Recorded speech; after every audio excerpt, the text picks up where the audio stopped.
एक गांव में सूखा पड़ गया था। बारिश न होने के कारण फसल सूखने लगी थी। गांव वाले परेशान हो गए। उन्हें लगा इस साल फसल बर्बाद हो जाएगी। एक दिन गांव में एक साधु आया और मस्त होकर नाचने लगा। गांव में जो भी उन्हें देखता पागल समझता। धीरे धीरे पूरे गांव में पागल साधु की खबर फैल गई। लोग उसके पास इकट्ठा होकर उसके मजाक उड़ाने लगे। तभी अचानक बादल गुमरने लगे और जोरों की बारिश शुरू हो गई। साधु ने नाचना बंद कर दिया। गांव वालों के आश्चर्य की कोई सीमा नहीं थी। वे हाथ जोड़ साधु से क्षमा मांगने लगे। उस दिन बाद साधु गांव में ही कुटिया बनाकर रहने लगे। जब भी सूखा पड़ता वो नाचने लगते और बारिश हो जाती। वह बारिश वाले बाबा के नाम से प्रसिद्ध हो गए। एक बार शहर के कुछ लड़के गाँव में घूमने आए। जब उन लोगों ने बारिश वाले बाबा के बारे में सुना तो उन्हें यकीन नहीं हुआ। उन्होंने गाँव वाले से कहा कि अगर साधु बाबा के नाचने से बारिश हो सकती है तो हमारे नाचने से भी हो सकती है। उन्होंने नाचकर बारिश करवाने की चुनौती ले ली। अगले दिन एक मैदान में सारे गांव वाले इकट्ठे हो गए। साधु भी वहां था और चारों लड़के भी। चारों लड़के ने नाचना शुरू किया। 1 घंटा बीत गया पर बारिश नहीं हुई। एक लड़का नाचते नाचते थक गया और बैठ गया। 1 घंटा बीत गया पर बारिश नहीं हुई। दूसरे लड़का भी थक कर बैठ गए। 2 लड़के नाचते रहे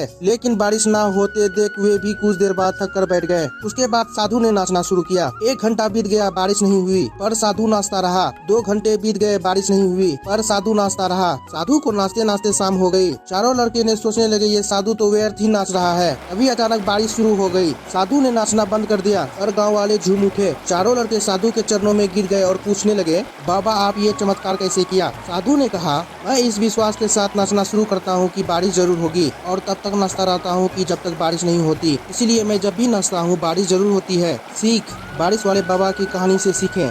दोस्तों, साधु की इस बात में जीवन की एक बहुत बड़ी सीख छुपी हुई है। किसी भी काम में सफल होना है तो उसे पूरी करने के लिए दृढ़ निश्चय के साथ काम करना शुरू करें और उसके बाद रुके नहीं। उतार चढ़ाव लेके अपने निश्चय से डिगे नहीं। अनवरता काम करते रहें। काम में सफलता अवश्य मिलेगी। अच्छा लगा हो तो लाइक और सब्सक्राइब जरूर करें।